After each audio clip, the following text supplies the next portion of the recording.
MP question, মাধ্যমিকের কোশ্চেনগুলো যেগুলো 2013, 14, 12, 8 সালে কোশ্চেনগুলো এসছে ইংলিশ গ্রামারগুলো, সেগুলো আমরা একটু অ্যানালাইসিস করছি। দেখো, I am two tired to walk, এটা 2014-তে এসেছিল নাকি না 24? ও এটা 14 লাগছে দেখে যদিও, ঠিক আছে, এটা 2024-এ এসেছিল যে I am two tired to walk, এটাকে কমপ্লেক্স করতে বলেছে, বলে দিতে পারে এটাকে কমপ্লেক্স করতেও বলতে পারে, কিংবা আবার বলতে পারে যে রিমুভ টু, এটাও বলতে পারে, ঠিক আছে। তাহলে এটার অ্যান্সার কি হবে? দেখো, টি ডবল ও টু আর টিও টু যেখানে থাকবে একদম সেম একই রুলস, যতগুলো একটা বুঝিয়ে দেবো তার নিচে যতগুলো দিয়েছি তোমাদেরকে, সো এই রুলস, এই রুলের বাইরে কিছুই নয়, সো একই রুলস কি আছে, I am two tired to walk যখনই থাকবে, প্রথম কারটা টি ডবল ও, পরে কারটা টিও, এটা দেখে মনে হচ্ছে অ্যাকচুয়ালি অ্যাফার্মেটিভ সেন্টেন্স, কিন্তু এটা সেন্সটা কিন্তু নেগেটিভ, যে বলছে আমি এতটাই ক্লান্ত যে হাঁটতে পারি না, তাহলে I am so tired that I can't walk, that I can't walk, তাহলে এস ও সোর জায়গায়, টুর জায়গায় সো ব্যবহার করব, আর টি ও টুর জায়গায় দ্যাট ব্যবহার করব, লিঙ্ক আর দ্যাট যখনই ব্যবহার করব তারপরে মনে রাখতে হবে একটা সাবজেক্ট, যেহেতু এখানে আই সাবজেক্ট আছে আই লিখলাম, আর একটা ক্যানট বসবে, এটা যদি সেন্টেন্সটা এখানে আই অ্যাম না থেকে যদি এখানে ওয়াজ থাকতো, তাহলে এখানে আবার ক্যান নটটা কুড নট হয়ে যেত, বুঝতে পারলে তো? তাহলে I am so tired that I can't walk, আমি এতটাই ক্লান্ত যে আমি হাঁটতে পারি না, আর পারি না হলে ক্যানট হয়, ঠিক আছে, পারা অর্থে ক্যান হয়, আর পারি না হলে ক্যানট হবে, ঠিক আছে। তাহলে এই হচ্ছে তার নিয়ম, যদি টি ডবল ও টু আর টিও টু থাকে, তাহলে সো দ্যাট আর ক্যানট বা কুড নট এগুলো ব্যবহার করব। ক্লিয়ার? এটা 2024-এর কোশ্চেন এরকম এসেছিলো, একটাও কোনো সালে কঠিন আসবে না, যেগুলো প্র্যাকটিস করানো হচ্ছে এগুলোর মধ্যেই থাকবে, ঠিক আছে। তারপরে he put it in an envelope and sealed it, তাই তো? এটার অ্যান্সারটা কে কে করেছো বলো তো? তোমরা সবাই করেছো? আনাম বলো তো অ্যান্সারটা কী হবে? হ্যাঁ, putting it in an envelope, comma he sealed it, comma he sealed it, এটা কি মানে কি ব্যবহার করে এটাকে আমরা সিম্পল সেন্টেন্স করলাম বলো তো? কি ব্যবহার করে? প্রেজেন্ট পার্টিসিপাল ব্যবহার করে করলাম। কি এগুলো খুব কঠিন কি এগুলো? হ্যাঁ, শুধুমাত্র কি করতে হচ্ছে, এই পুটটাকে, মেন ভার্ব আছে, সাবজেক্ট এবারে পুট, হাসছিস? হ্যাঁ হ্যাঁ, কি হবে তা? হাসার কোনো ব্যাপার না, স্মার্ট হও, ক্যামেরা থাকুক, প্রসেনজিৎ ক্যামেরার সামনে কত অভিনয় করলিল যুগে যুগে, আর তোরা কি করছিস এখানে? হ্যাঁ, ফেমাস হয়ে গেল, ক্যামেরার সামনে বলা, ক্যামেরার সামনে একটু ব্যাপার আছে, স্টেজে ওঠা, এই দেখো পুট, তাহলে পুটকে কি করলাম? পুটিং, পুটকে কি করেছি? পুটিং, মেন ভার্ব আছে সাবজেক্টে, এখানে আইএনজি করে দেবে কেবল, ব্যাস। যখন সিম্পল সেন্টেন্স করতে বলবে কিন্তু সাবজেক্টের পর মেন ভার্ব থাকবে, এখানে পুট আছে, পুটের জায়গায় ড্রিঙ্ক থাকতে পারে, গো থাকতে পারে, কাম থাকতে পারে, প্রিন্সিপাল ভার্ব থাকলে এটাকে আইএনজি করে দিতে হবে, putting it an envelope, comma he sealed it, অ্যান্ডটা উঠে যাবে, ওটা কম্পাউন্ড সেন্টেন্সে অ্যান্ড, কোঅর্ডিনেটিং কনজাংশন। এবার কিন্তু এখানে একটা কমা বসে, হি সিলড ইট, সিম্পল সেন্টেন্স মানে হচ্ছে একটাই সাবজেক্ট একটাই ফাইনাইট ভার্ব, ঠিক আছে। তারপরে the people were too stunned to speak in the beginning, ঠিক আছে, এটাকে কি করতে বলা হয়েছে? কমপ্লেক্স। কত সালে এসেছিল এটা? 2022-এ এসেছিল। The people were too stunned to speak in the beginning, তাই তো? The people were so stunned, the people were so stunned that, হ্যাঁ, দ্যাটের পর, এখানে দ্যাটের পর দে হয়ে যাওয়ার একটাই কারণ, এখানে প্লুরাল আছে, পিপল আছে, তার জন্য এখানে সাবজেক্ট কি হলো? দে হয়েছে। আর এখানে কুড নট হয়ে গেল কেন? দেখো, আমি পাস্ট টেন্সে, আমি একদম প্রথমেই এই ক্ষেত্রে বলেছিলাম, একদম প্রথমে নিয়মে, তাহলে এই জায়গাটা কি হয়ে গেল? The people were too, the people were so stunned that they could not speak in the beginning, যেমন আছে সেন্টেন্সে ওটাই বসে যাবে, that they could not speak in the beginning. Clear? বুঝতে পারলে তো? তারপরেরটা বলা হয়েছে অ্যাডজেক্টিভ ফর্ম করতে বলা হয়েছে, ক্রুয়েলিটি আছে, হ্যাঁ, we should not show cruelty to animals, অ্যানিম্যালসদের প্রতি আমাদের নিষ্ঠুরতা দেখানো উচিত নয়, তাহলে আমাদের নিষ্ঠুর হওয়া উচিত নয়, ক্রুয়েলিটিটাকে ক্রুয়েল করতে হবে, অ্যাডজেক্টিভ করতে হবে, তাহলে একই নিয়ম হবে, এখানে করে দিলাম কি, we should not be cruel to animals. Cruelty আছে, এটা নাউন আছে, এটাকে অ্যাডজেক্টিভ ক্রুয়েল করলাম। দেখো ক্রুয়েলিটি এটা কি নাউন বলো তো, কি নাউন, কি নাউন? ক্রুয়েলিটি মানে নিষ্ঠুরতা, এটা কি নাউন? নাউনের তো 5টা ভাগ আছে, হ্যাঁ? কি নাউন? অ্যাবস্ট্রাক্ট। ক্লাস 10-এ উঠছিস আর তোরা এটাকে অ্যাবস্ট্রাক্ট নাউন বলছিস, হ্যাঁ? হ্যাঁ যাজ্ঞা, তোরা আমার ফাঁদে পা দিসনি, মানে কনফিডেন্স আছে যে হ্যাঁ ঠিক আছে, এটা আছে অ্যাবস্ট্রাক্ট নাউন। কেন অ্যাবস্ট্রাক্ট নাউন? আমরা ক্রুয়েলিটি নিষ্ঠুরতা চোখে দেখতে পাবো, হ্যাঁ? আমি স্পর্শ করতে পাবো ক্রুয়েলিটি কেমন নরম না শক্ত, দেখতে পাবো? পাবো না। তাহলে যে নাউন আমরা চোখে দেখতে পাই না, তারপরে আমরা কি করতে পারি না? অনুভব করতে পারি, অনুভব করতে পারি, চোখে দেখতে পাই না, স্পর্শ করতে পারি না, সেগুলো হচ্ছে অ্যাবস্ট্রাক্ট নাউন। যেমন লাভ, লাভ মানে ভালোবাসা। তোমার মা বাবা কত তোমাকে ভালোবাসে, তুমি কি ওজন করে দাঁড়ি পাল্লায় দেখেছো না? নরম, এটাকে দেখি শক্ত ভালোবাসা না নরম ভালোবাসা, দেখেছো? হ্যাঁ দেখো নি, তাহলে এটা কি নাউন হলো? হ্যাঁ, বাপের জন্মে ভুলবে না এগুলো, এমনভাবে নিয়ম বলে দিচ্ছি, ঠিক আছে? ভুলবে, নিয়ম ভুলবে না। তারপরের নাম্বার দেখো, he is too short to reach the fruit of the tree, এটা কত সালে এসেছিল?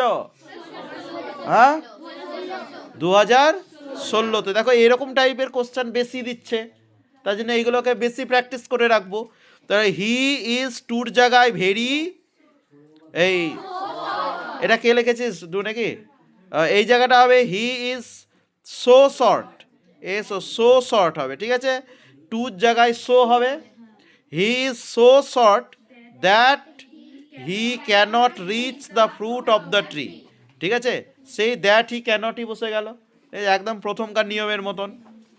তারপরে দেখো কি আছে, he is the tallest boy in the class, positive আর কম্প্যারেটিভ 2016-তে এসেছিল, 2016-তে এটাকে কম্প্যারেটিভ করতে পেরেছিল, আমি এটাকে এক্সট্রা আরও পজিটিভ করতে দিলাম, ঠিক আছে? এটা কে কে করেছো বলো? হয়েছে?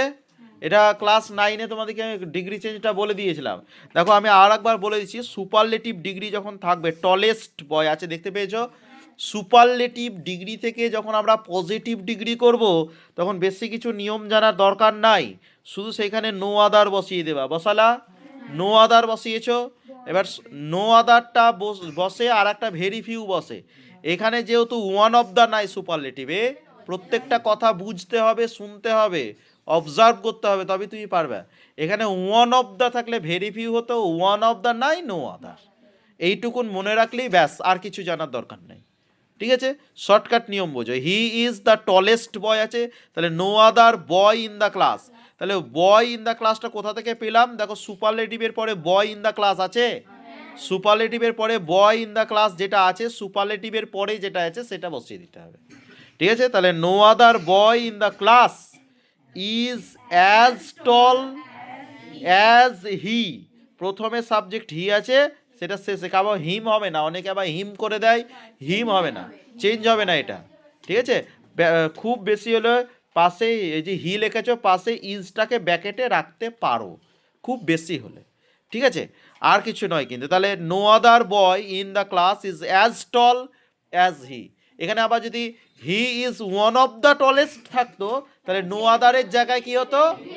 ভেরি ফিউ হতো, হ্যাঁ, আর ইজের জায়গায় আর হতো, ব্যাস এগুলো মনে রাখতাম, প্লুরাল ভার্ব হতো, ঠিক আছে? তারপরে দেখো হি ইজ, যখন এটাকে কম্প্যারেটিভ করব, he is taller than any other boy in the class, যখন, তাহলে এটা কি সাবজেক্ট হি আছে, হিটাই বসিয়ে দেব, ইজ আছে ইজ বসিয়ে দেব, কেবল দেখো সুপারলেটিভে দা থাকে, কম্প্যারেটিভে আর পজিটিভে দা কোনোদিন হবে না, টলেস্ট আছে টলার করলাম, টল টলার টলেস্ট, তারপরে যেহেতু সুপারলেটিভ আছে বলে than any other boy in the class, superlative না, এটা যেহেতু প্রশ্নটা সুপারলেটিভে আছে, তার জন্য এখানে টলার দেন এনি আদার করলাম, ঠিক আছে? কম্প্যারেটিভে করছি বলে এনি আদার, এখানে যদি তোমার ওয়ান অফ দ্য থাকতো, তাহলে দেন এনি আদার লিখতাম না, কম্প্যারেটিভে কি লিখতাম? Most other. যদি ওয়ান অফ দ্য যুক্ত সুপারলেটিভ ডিগ্রি থাকতো, তাহলে সেটাকে যদি আমি কম্প্যারেটিভ করি, দেন এনি আদারের জায়গায় দেন মোস্ট আদার হবে, ব্যাস, ঠিক আছে? দেন এনি আদার, এখানে ওয়ান অফ দ্য নাই বলে দেন এনি আদার লিখলাম, বয় ইন দ্য ক্লাস, ঠিক আছে তো? তারপরে দেখো শীতল is the fastest runner in the school. তাই তো, এটা অনেকে ভুল হবে দেখবে। এটা কি হবে বলো তো, নো, একদম সেম, যেমন ডিগ্রি চেঞ্জ করলাম আগেকারটা, এটাও সে তাই। এটা নো আদার হবে না ভেরি হবে? No other. কেন নো আদার হবে বলো? ওয়ান অফ দ্য নাই, তার জন্য, তাই তো। চলো তাহলে এখানে কি লিখবো? নো আদার লিখবো, তাই তো। নো আদারের পর রানার ইন দ্য ক্লাস, স্কুল। হ্যাঁ ঠিক আছে, ইন দ্য স্কুল। বাহ, তোমরা মানে খুব অ্যাক্টিভ আছো, এখান থেকে প্রমাণ হলো। ঠিক আছে, no other runner in the school is as fast as Sheetal. সবারই ঠিক আছে। কিন্তু তারপরে দেখো, এখানে যদি আবার শোনো কম্পারেটিভ করতে দিত, তাহলে এখানে কিন্তু আমরা কি লিখতাম? দেন এনি আদারই লিখতাম। ঠিক আছে, তারপরে দেখো, tell me what is your name. Simple করতে পেরেছে, 2014-তে এসেছিলো এটা। তারপর বলছে আমাকে তোমার নামটা কি বলো। তাহলে সিম্পল করলে বেশি, সিম্পল মানে কি সহজ সরল, আর কমপ্লেক্স মানে কি ঘুরিয়ে পেঁচিয়ে বলা থাকবে। যত মানে হোয়াট, হুইচ, হোয়ার, দো, অল দো, বিকজ এগুলো দ্বারা জয়েন থাকবে। কিন্তু সিম্পল করতে বলেছে, বলছে তোমার নাম কি বলো। আমরা ডাইরেক্ট বলে দেবো তোমার নামটা বলো। ঠিক আছে না, টেল মি ইয়োর নেম, ব্যাস, টেল মি ইয়োর নেম, তোমার নামটা বলো। সিম্পল মানে সহজ সরল। ঠিক আছে, যেমন সহজ সরল ছেলে, নেধু পুসু মুনু ছেলে, দেখেছ না? ওরা কোনো জটিলতায় কিছু থাকে না। কেমন আছিস? হ্যাঁ। ভালো আছিস? হ্যাঁ না বলতে হবে। আর যেগুলো কমপ্লেক্স সেন্টেন্স দেখবে, এগুলো প্যাঁচালো ছেলেমেয়ে, কেমন আছিস? আছি ভালো, বলেই তো তুই দেখতে পেয়েছিস এখানে, এরকম করে কথা বলবে। মানে এগুলো হচ্ছে কমপ্লেক্স সেন্টেন্স, মানে ঘুরিয়ে পেঁচিয়ে কথা বলবে। হ্যাঁ বুঝতে পারছো তো? হ্যাঁ, তাহলে কমপ্লেক্স সেন্টেন্স মানে জটিল বাক্য, ঘুরিয়ে পেঁচিয়ে কথা বলবে। এখানে টেল মি, যেমন এখানে হচ্ছে tell me what is your name, তুমি আমাকে বলো কি তোমার নাম, ঘুরিয়ে বলে। এখানে বললাম টেল মি ইয়োর নেম, তোমার নাম বলো, ব্যাস হয়ে গেল। সিম্পল, একটা সাবজেক্ট একটা ভার্ব। এখানে সাবজেক্ট কি ইউ, উজ্জ আছে, আর এখানে টেলটা হচ্ছে ভার্ব। তারপরে দেখো, Everest is the highest peak in the world, এটাও সেই তাই, এরকম করে ডিগ্রি। প্রথমে কি হবে? No other peak is as high as Everest in the ওয়ার্ল্ডটা শেষে দিলেও হবে, কিংবা no other peak in the world যদি করো এটাও ভালো হবে। হ্যাঁ, no other peak in the world is as high as Everest, এটা করলেও খুব ভালো হবে। ঠিক আছে, তারপরে Everest is higher than, comparative. Everest আছে, এভারেস্ট বসালাম, ইজ আছে, ইজ বসালাম। আমি বলেছিলাম কম্পারেটিভে দা বসবে না, দা বসবে না। ঠিক আছে, হায়ার, হাইয়েস্ট আছে, কি হবে? হায়ার। তাহলে Everest is higher than any other হবে না মোস্ট আদার হবে? Any other. কেন এনি আদার হবে? ওয়ান অফ দ্য নেই তাই। তারপরে any other peak in the world. ঠিক আছে, সবারই ঠিক আছে তো? তাহলে Everest is higher than any other peak in the world. ঠিক আছে, তারপরে who does not love his parents, বলছে তার, বলছে কে তার মা বাবাকে ভালোবাসে না।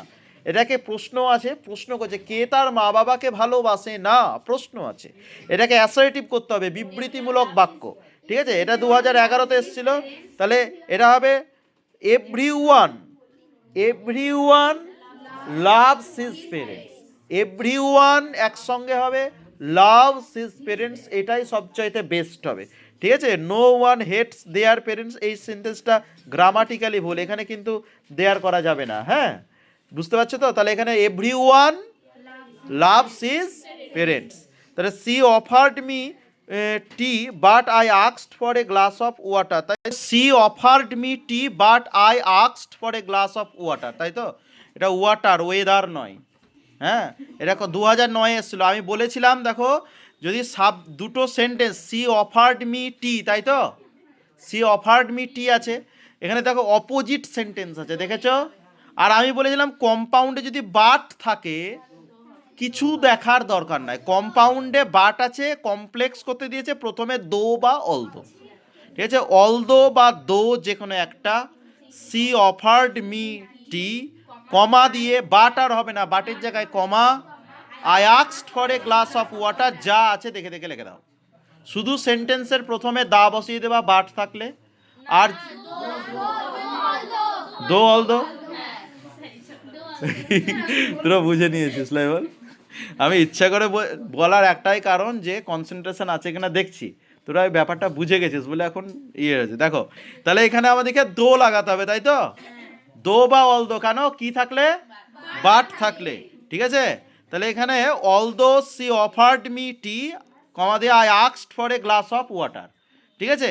তারপরে দেখো the poem is too simple to need an explanation, আবার সেই টি ডবল ও টু অমনি করেই করতে হবে, কিন্তু এটা দেখবা একটু আলাদা হবে, আলাদা হবে না? হ্যাঁ, এবার দেখো এখানে পোয়েমটা তো কোনো মানুষ নয়, পোয়েম মানে কবিতা, এ কি কোনো মানুষ? হ্যাঁ, হিয়া কি এটা? না এটা চম্পা, না চম্পা না চামেলি, কোনোটাই নয়। তাহলে নিশ্চয় পোয়েমটা একটা মানুষ নয়, অবজেক্ট। তাহলে the poem is so simple, ঠিক আছে? তার এটা কি হবে? দ্যাট দ্যাট ইট, না ক্যান নট হবে না, কেন বলছি বলো তো? দেখো দেখো টু নিড, নিড মানে কি? প্রয়োজন, এটা মেন ভার্ব আছে। বলছে ডাজ নট হবে, মেন ভার্ব আছে। তাহলে দ্য পোয়েম, বারে বার ইচ্ছা করে বলবো না, তোমাদের কনসেন্ট্রেশন টেস্ট করবো নাকি?